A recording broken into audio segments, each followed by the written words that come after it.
আসসালামু আলাইকুম এভরিওয়ান, কেমন আছেন সবাই? ভালো আছেন আশা করি। আলহামদুলিল্লাহ আমি ভালো আছি। আজকে আমি আপনাদেরকে বানিয়ে দেখাবো বোয়াল মাছ ভুনা করবো, আপনাদেরকে দেখাবো। আমার সাথে থাকবেন, পুরো ভিডিওটা দেখবেন। এখন মাছগুলো ভালো করে ধুয়ে নিব, ম্যারিনেট করে নিব, তারপরে এটা প্রসেসিং আপনাদেরকে আমি দেখাবো। ওকে, আমি এখানে লবণ দিয়ে দিলাম, এখানে হলুদ দিয়ে দিলাম। এখন এগুলা ভালো করে ম্যারিনেট করে একটু রাখবো, এরপরে এগুলো ফ্রাই করবো।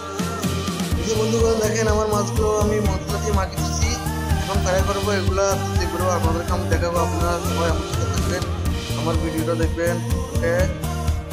ওকে, আমি মাছগুলো এখন ফ্রাই করবো।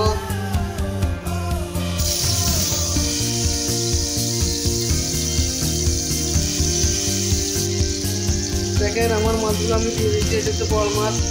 এগুলো ফ্রাই করার পরে নেওয়ার পরে এইটা দিয়ে আমি মাছ ফ্রাই করবো।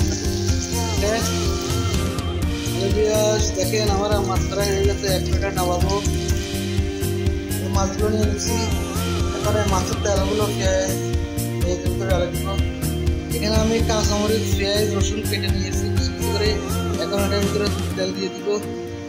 আজকে ফুলকপি দিয়ে বোয়াল মাছ পাক করতেছি। দেখেন ফুলকপি দুইটা দিব, একটা হবে না, দুইটা ফুলকপি দিয়ে পাকাবো।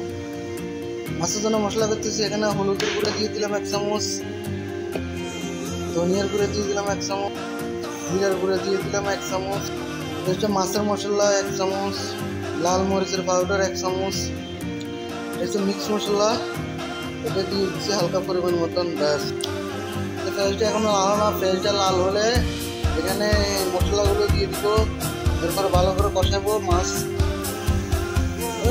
দেখেন পেঁয়াজগুলো লাল হয়ে গেছে, এখন এটার ভিতরে মশলা আমি দিয়ে দিতেছি। ভাই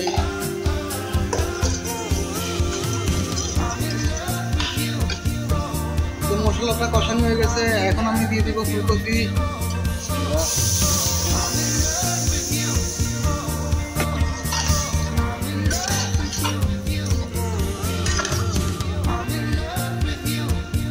দিয়ে দিলাম, এখন এগুলো কষানো হলে এরপরে মাছ দিব। দেখেন আমার ফুলকপি এগুলো নরম হয়ে গেছে, পাকা হয়ে গেছে, এখন মাছগুলো দিয়ে দিব। মাশাআল্লাহ দেখেন মাছগুলো দিয়ে দিচ্ছি, এখন এগুলো নরম হবো, একটু পাকাবো, এরপরে ধনিয়া পাতা দিব, দেওয়ার পরে নামাবো ইনশাল্লাহ। দেখেন আমার বোয়াল মাছ রান্না হয়ে গেছে ফুলকপি দিয়ে, এখন এটার ভিতরে ধনিয়া পাতা দিয়ে দিব একটু, একটু স্যান্ডের জন্য, গ্রানের জন্য ইনশাল্লাহ। দেখেন একটু পরে দিয়ে আপনাদেরকে দেখাচ্ছি। দেখেন আমার জল জল ফুলকপি দিয়ে আর বোয়াল মাছ পাক হয়েছে।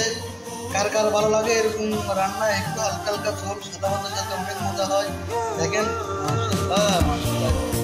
ওকে, ভিডিওটা ভালো লাগলে লাইক করবেন, শেয়ার করবেন।